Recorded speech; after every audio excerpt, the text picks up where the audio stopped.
ಶ್ರೀ ಗುರು ರಾಘವೇಂದ್ರಾಯ ನಮಃ. ಎಲ್ಲರಿಗೂ ನನ್ನ ನಮಸ್ಕಾರಗಳನ್ನ ತಿಳಿಸ್ತಾ ಇವತ್ತಿನ ವಿಡಿಯೋದಲ್ಲಿ ಏಕಾದಶಿ ಬಗ್ಗೆ ತಿಳಿಸ್ಕೊಡ್ತಾ ಇದ್ದೀನಿ. ಶ್ರೀ ಪರಾಭಾವ ನಾಮ ಸಂವತ್ಸರದ ವೈಶಾಖ ಮಾಸದ ಶುಕ್ಲ ಪಕ್ಷದಲ್ಲಿ ಬರುವಂತಹ ಈ ಏಕಾದಶಿಗೆ ನಾವು ಮೋಹಿನಿ ಏಕಾದಶಿ ಅಂತ ಹೇಳ್ತೀವಿ. ಈ ಮೋಹಿನಿ ಏಕಾದಶಿ ಏಪ್ರಿಲ್ 27ನೇ ತಾರೀಕು ಸೋಮವಾರ ಬಂದಿದೆ. ಪ್ರತಿಯೊಂದು ಏಕಾದಶಿಗಳಿಗೂ ಅದರದೇ ಆದ ವ್ರತಕತೆ ಮತ್ತೆ ಮಹತ್ವ ಅನ್ನೋದು ಇರುತ್ತೆ. ವರ್ಷದಲ್ಲಿ ಬರುವಂತಹ ಎಲ್ಲ ಏಕಾದಶಿಗಳು ನಾವು ಆಚರಣೆ ಮಾಡಿದಾಗ ಪ್ರತಿಯೊಂದು ಏಕಾದಶಿಗಳಿಗೂ ಕೂಡ ಭಗವಂತ ಒಂದೊಂದು ರೀತಿಯ ಫಲಗಳನ್ನ ಇಟ್ಟಿರ್ತಾನೆ. ಆ ಫಲ ಮತ್ತೆ ಅನುಗ್ರಹ ಅಂತ ಏನ್ ಹೇಳ್ತೀವಿ ಅದನ್ನ ನಾವು ಶ್ರದ್ಧಾ ಭಕ್ತಿ ನಿಷ್ಠೆಯಿಂದ ಏಕಾದಶಿ ವ್ರತಾಚರಣೆನ ಮಾಡೋದ್ರ ಮೂಲಕ ಪಡ್ಕೋಬಹುದು. ಹಾಗೆ ನಾವು ತಿಳಿದೆ ಮಾಡಿರುವಂತಹ ಪಾಪ ಕರ್ಮಗಳನ್ನ ನಮ್ಮಿಂದ ಕಳ್ಕೊಳ್ಳೋದ್ರ ಜೊತೆಗೆ ಏಕಾದಶಿ ಆಚರಣೆ ಮಾಡೋದ್ರ ಮುಖಾಂತರ ಸ್ವಲ್ಪ ಮಟ್ಕಾದ್ರೂ ಪುಣ್ಯ ಅನ್ನೋದನ್ನ ಸಂಪಾದನೆ ಮಾಡಬಹುದು. ಈ ಮೋಹಿನಿ ಏಕಾದಶಿ ಬಗ್ಗೆ ಶ್ರೀಕೃಷ್ಣ ಪರಮಾತ್ಮ ಧರ್ಮರಾಯನ್ಗೆ ತಿಳಿಸ್ತಾರೆ. ಲಕ್ಷ್ಮೀನಾರಾಯಣನಿಗೆ ಅತ್ಯಂತ ಪ್ರಿಯವಾದಂತಹ ವ್ರತಾಚರಣೆಗಳು ಅಂತ ಅಂದ್ರೇನೆ ಏಕಾದಶಿ ವ್ರತಾಚರಣೆಗಳು. ಅದರಲ್ಲೂ ಈ ಮೋಹಿನಿ ಏಕಾದಶಿ ಅತ್ಯಂತ ಪ್ರಿಯವಾದಂತಹ ಏಕಾದಶಿ, ಜೊತೆಗೆ ಅತ್ಯಂತ ಶ್ರೇಷ್ಠವಾದಂತಹ ಏಕಾದಶಿ ಅಂತ ತಿಳಿಸ್ತಾ ಶ್ರೀಕೃಷ್ಣ ಪರಮಾತ್ಮ ಹೇಳ್ತಾರೆ, ಭಗವಂತನಾದ ಮಹಾವಿಷ್ಣುವಿನ ಮೋಹಕ ಸ್ತ್ರೀ ರೂಪದ ಹೆಸರಾಗಿದೆ ಈ ಮೋಹಿನಿ ಏಕಾದಶಿ.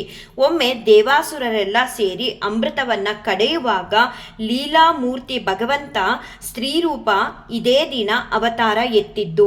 ಆದ್ರಿಂದ ಈ ಏಕಾದಶಿಗೆ ನಾವು ಮೋಹಿನಿ ಏಕಾದಶಿ ಅಂತ ಹೇಳ್ತೀವಿ. ನಾವೇನು ಸಾಧು ಸಜ್ಜನರು ಅಥವಾ ಸದ್ಭಕ್ತರು ಅಂತ ಹೇಳ್ತೀವೋ ಅವರ ಬದುಕಲ್ಲಿ ಅಸುರರೆಂಬ ಕಷ್ಟ ಕಾರ್ಪಣ್ಯಗಳು ಏನಿದೆಯೋ ಅದೆಲ್ಲವನ್ನು ಕೂಡ ಭಗವಂತ ದೂರ ಮಾಡಿ, ಯಾವಾಗ ಈ ಒಂದು ಮೋಹಿನಿ ಏಕಾದಶಿನ ಆಚರಣೆ ಮಾಡಿದಾಗ ಈ ಅಸುರರೆಂಬ ಕಷ್ಟ ಕಾರ್ಪಣ್ಯಗಳನ್ನ ಸಾಧು ಸಜ್ಜನರ ಜೀವನದಿಂದ ದೂರ ಮಾಡಿ ಮೋಹಿನಿ ಎಂಬ ಅಮೃತ ರಸವನ್ನ ಭಗವಂತ ಕೊಡ್ತಾರಂತೆ.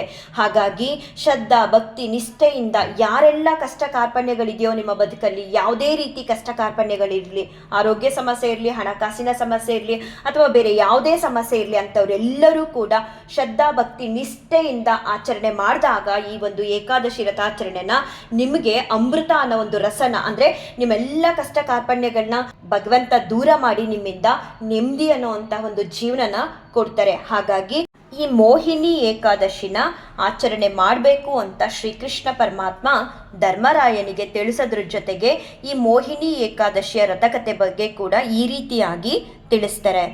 ಪುರಾತನ ಕಾಲದಲ್ಲಿ ಸರಸ್ವತಿ ನದಿ ತೀರದಲ್ಲಿ ಭದ್ರಾವತಿ ಅಂತ ಹೇಳಿ ಒಂದು ನಗರ ಇರುತ್ತೆ. ಆ ನಗರದಲ್ಲಿ ಧೃತಿಮಾನ್ ಎಂಬ ಧರ್ಮನಿಷ್ಠನಾದಂತಹ ರಾಜ ಆ ರಾಜ್ಯನ ಆಳ್ತಾ ಇರ್ತಾನೆ. ಅದೇ ನಗರದಲ್ಲಿ ಒಬ್ಬ ಶ್ರೀಮಂತ ವ್ಯಾಪಾರಿ ಇರ್ತಾನೆ. ಆ ಶ್ರೀಮಂತ ವ್ಯಾಪಾರಿಯ ಹೆಸರು ಧನಪಾಲ ಅಂತ ಹೇಳಿ. ಆ ವ್ಯಾಪಾರಿ ಮಾಡೋದು ವ್ಯಾಪಾರನೇ ಆದರೂ ಯಾರಿಗೂ ಕೂಡ ಮೋಸ ವಂಚನೆನ ಮಾಡದೆ ಅವನು ಮಾಡುವಂತಹ ವ್ಯಾಪಾರದಲ್ಲಿ ಬರುವ ಲಾಭದಿಂದ ಹೆಚ್ಚಿನ ದಾನ ಧರ್ಮನ ಮಾಡ್ತಾ ಇಡೀ ನಗರದಲ್ಲೇ ಪ್ರಸಿದ್ಧನಾದಂತಹ ವ್ಯಕ್ತಿಯಾಗಿರ್ತಾನೆ. ಈ ಧನಪಾಲನಿಗೆ 5 ಜನ ಮಕ್ಕಳಿರ್ತಾರೆ. ಅದರಲ್ಲಿ ಮೊದಲನೇ ಮಗನಿಗೆ ಹೆಚ್ಚಿನ ದುಷ್ಟ ದುರ್ಬುದ್ಧಿಗಳೇ ತುಂಬೋಗಿರುತ್ತೆ. ತನ್ನ ತಂದೆ ಎಷ್ಟೇ ಬುದ್ಧಿವಾದನ ಹೇಳಿದ್ರೂ ಕೂಡ ಅವನಲ್ಲಿರುವಂತಹ ದುಷ್ಟ ದುರ್ಬುದ್ಧಿಗಳನ್ನ ದೂರ ಮಾಡಿಕೊಳ್ಳದೆ ಇನ್ನೂ ಹೆಚ್ಚಿನ ಕೆಟ್ಟ ಚಟಗಳಿಗೆ ಅವನು ಒಳಗಾಗಿರ್ತಾನೆ. ಹೇಗಂತ ಅಂದರೆ ಜೂಜಾಡೋದು, ಮದ್ಯಪಾನ ಮಾಡೋದು, ಪಾಪ ಕರ್ಮಗಳಲ್ಲಿ ಅವನನ್ನು ತೊಡಗಿಸ್ಕೊಳ್ಳೋದು, ತಂದೆ ಮಾತನ್ನ ಕೇಳದೆ ಇರೋದು, ಮತ್ತು ತನ್ನ ತಂದೆ ಸಂಪಾದನೆ ಮಾಡಿರುವಂಥ ಸಂಪತ್ತನ್ನೆಲ್ಲ ವ್ಯರ್ಥ ಮಾಡೋದು, ಇದೇ ರೀತಿ ಮಾಡ್ತಿರ್ತಾನೆ. ಧನಪಾಲ ಅನ್ನೋ ವ್ಯಾಪಾರಿ ಎಷ್ಟೋ ಬಾರಿ ಬುದ್ಧಿ ಹೇಳಿ ಸಾಕಾಗಿ ಕೊನೆಗೆ ಒಂದು ನಿರ್ಧಾರನ ಮಾಡಿಬಿಡ್ತಾನೆ. ತನ್ನ ದುಷ್ಟ ಬುದ್ಧಿ ಉಳ್ಳ ಮಗನ್ನ ಮನೆಯಿಂದ ಆಚೆ ಹಾಕಬೇಕು ಅಂತ ಹೇಳಿ. ಅದೇ ಥರ ಮನೆಯಿಂದ ಒಂದು ದಿನ ಆಚೆ ಹಾಕ್ಬಿಡ್ತಾರೆ.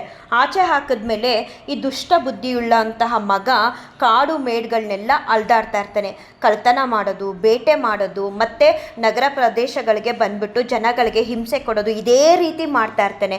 ಹೀಗಿರುವಾಗ ಧೃತಿಮಾನ್ ಎಂಬ ರಾಜನಿಗೆ ಇವನು ವಿಚಾರ ಗೊತ್ತಾಗುತ್ತೆ. ಧರ್ಮಪಾಲನ ಮಗ ಮಾಡ್ತಿರುವಂತಹ ದುಷ್ಟ ಬುದ್ಧಿಗಳು, ದುಷ್ಟ ಗುಣಗಳು, ಅವನಿಂದ ಜನಕ್ಕೆ ತೊಂದರೆ ಆಗ್ತಿರೋದು ಎಲ್ಲವನ್ನು ಕೂಡ ತಿಳಿದು ಒಂದಿನ ಅವನನ್ನು ಸೆರೆಮನೆಗೆ ಹಾಕ್ತಾರೆ.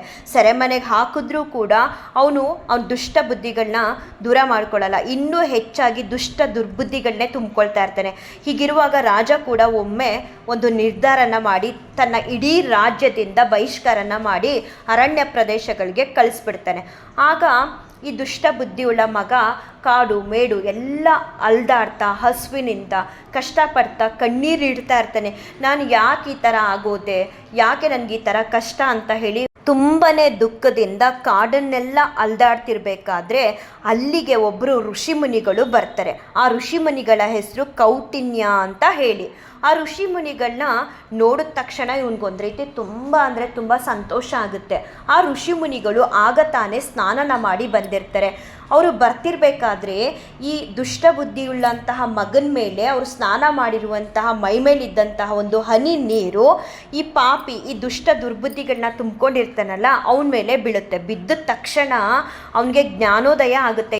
ಅವನು ಮಾಡಿರುವಂತಹ ಎಲ್ಲ ತಪ್ಪುಗಳನ್ನ ಅರಿವಾಗುತ್ತೆ. ನಾನು ಹೇಗೆಲ್ಲ ವರ್ತನೆಯನ್ನು ಮಾಡಿದೆ, ನಾನು ಊರಲ್ಲಿದ್ದಾಗ ಅಂದರೆ ನಮ್ಮ ರಾಜ್ಯದಲ್ಲಿದ್ದಾಗ ಎಷ್ಟು ಜನಕ್ಕೆಲ್ಲ ತೊಂದರೆ ಕೊಟ್ಟೆ, ಈ ರೀತಿ ಮಾಡಬಾರ್ದಿತ್ತು ಅಂತ ಹೇಳಿ ಅವನ ತಪ್ಪಿನ ಅರಿವು ಆದ ತಕ್ಷಣ ಆ ಕೌಟಿನ್ಯ ಅನ್ನೋ ಮಹರ್ಷಿಗಳ ಕಾಲಿಗೆ ಬಿದ್ದು, ಸ್ವಾಮಿ ನನ್ನಿಂದ ತಪ್ಪಾಗಿದೆ, ನನಗೆ ಒಂದು ದಾರಿನ ತೋರಿಸಿ, ನಾನು ಮಾಡಿರುವಂಥ ಎಲ್ಲ ಪಾಪ ಕರ್ಮಗಳನ್ನ ನಾನು ದೂರ ಮಾಡ್ಕೋಬೇಕು, ಒಳ್ಳೆಯವನಾಗಿ ಬದುಕಬೇಕು ಅಂತ ಹೇಳಿ ಕೌಟಿನ್ಯ ಅನ್ನೋ ಋಷಿಗಳ ಕಾಲನ್ನ ಹಿಡ್ಕೊಂಡು ಬೇಡ್ಕೊಂಡಾಗ ಆ ಕೌಟಿನ್ಯ ಅನ್ನೋ ಮಹರ್ಷಿಗಳು ಹೇಳ್ತಾರೆ, ನೋಡಪ್ಪ ನೀನೆಲ್ಲ ಪಾಪ ಕರ್ಮಗಳ ಜ್ಞಾನೋದಯ ನಿನಗಾಗಿ ನೀನು ಒಳ್ಳೆಯವನಾಗಬೇಕು, ಬದಲಾಗಬೇಕು ಅನ್ನೋ ಒಂದು ಮನಸ್ಸು ಬಂದಿದೆ. ನಿನಗೆ ನಾನೊಂದು ಮಾರ್ಗದರ್ಶನನ ನೀಡ್ತೀನಿ. ಅದು ಏನಂತ ಅಂದರೆ, ಈ ರೀತಿಯಾಗಿ ವೈಶಾಖ ಮಾಸದ ಶುಕ್ಲ ಪಕ್ಷದಲ್ಲಿ ಒಂದು ಮೋಹಿನಿ ಅನ್ನೋ ಏಕಾದಶಿ ಬರುತ್ತೆ. ಆ ಏಕಾದಶಿನ ನೀನು ಶ್ರದ್ಧಾ ಭಕ್ತಿ ನಿಷ್ಠೆಯಿಂದ ಆಚರಣೆ ಮಾಡಿ ಭಗವಂತನ ಬಳಿ ಬೇಡ್ಕೊಂಡ್ರೆ ನೀನು ಮಾಡಿರುವಂತಹ ಪಾಪಕರ್ಮಗಳೆಲ್ಲ ನಿನ್ನಿಂದ ದೂರ ಆಗಿ ನಿನಗೆ ಭಗವಂತ ಅನುಗ್ರಹ ಆಶೀರ್ವಾದನ ಮಾಡ್ತಾರೆ. ಮುಂದೆ ನಿನ್ನ ಜೀವನದಲ್ಲಿ ಎಲ್ಲವೂ ಕೂಡ ಸರಿಯಾಗುತ್ತೆ ಅಂತ ಹೇಳಿ ಕೌಟಿನ್ಯ ಅನ್ನೋ ಮಹರ್ಷಿಗಳು ಈ ದುಷ್ಟ ಬುದ್ಧಿಯುಳ್ಳ ಮಗನಿಗೆ ದಾರಿನ ತೋರಿಸ್ತಾರೆ. ಅವನು ಕೂಡ ವೈಶಾಖ ಮಾಸ ಬರೋವರೆಗೂ ಕಾಡು ಮೇಡುಗಳನ್ನೆಲ್ಲ ಅಲ್ದಾಡ್ತಾ ವೈಶಾಖ ಮಾಸದಲ್ಲಿ ಬರುವಂತಹ ಈ ಮೋಹಿನಿ ಏಕಾದಶಿ ಬಗ್ಗೆ ತಿಳ್ಕೊಂಡು ಏಕಾದಶಿ ವ್ರತಾಚರಣೆಯನ್ನು ಶ್ರದ್ಧಾ ಭಕ್ತಿಯಿಂದ ಆಚರಣೆ ಮಾಡಿ ಭಗವಂತನಿಂದ ವಿಶೇಷವಾದಂತಹ ಅನುಗ್ರಹ ಆಶೀರ್ವಾದನ ಪಡ್ಕೊಂಡು ಇನ್ನು ತನ್ನ ಮುಂದಿನ ಜೀವನನ ಸುಖವಾಗಿ ಸಂತೋಷದಿಂದ ನೆಮ್ಮದಿಯಿಂದ ಕಳಿತಾನೆ ಅನ್ನೋದು ಈ ಒಂದು ಏಕಾದಶಿಯ ರಥಕಥೆ ಆಗಿದೆ ಅಂತ ಶ್ರೀಕೃಷ್ಣ ಪರಮಾತ್ಮ ಧರ್ಮರಾಯನಿಗೆ ತಿಳಿಸ್ತಾರೆ. ಯಾರಿಗೆಲ್ಲ ಏಕಾದಶಿನ ಉಪವಾಸದಲ್ಲಿ ಇದ್ಕೊಂಡು ಆಚರಣೆ ಮಾಡೋದಕ್ಕೆ ಸಾಧ್ಯ ಆಗುತ್ತೋ ಅಂಥವರು ಏಕಾದಶಿ ವ್ರತಾಚರಣೆಗಳನ್ನ ನಿಷ್ಠೆಯಿಂದ ಬಹಳನೇ ಶ್ರದ್ಧಾ ಭಕ್ತಿ ಭಾವದಿಂದ ಆಚರಣೆ ಮಾಡಿ ಭಗವಂತನ ಅನುಗ್ರಹ ಮತ್ತು ರಾಘವೇಂದ್ರ ಸ್ವಾಮಿಯವರ ಆಶೀರ್ವಾದನ ಪಡ್ಕೊಳ್ಳಿ.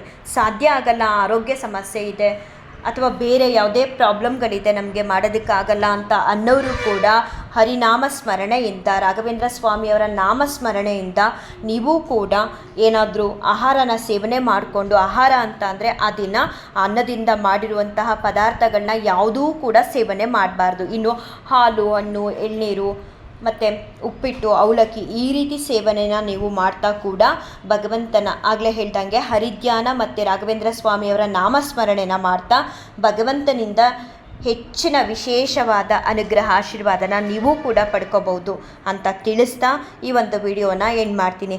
ರಾಘವೇಂದ್ರ ಸ್ವಾಮಿಯವರು ಎಲ್ಲರಿಗೂ ಕೂಡ ಒಳ್ಳೇದು ಮಾಡಲಿ. ಶ್ರೀಕೃಷ್ಣಾರ್ಪಣಮಸ್ತು, ಶ್ರೀಕೃಷ್ಣಾರ್ಪಣಮಸ್ತು, ಶ್ರೀಕೃಷ್ಣಾರ್ಪಣಮಸ್ತು.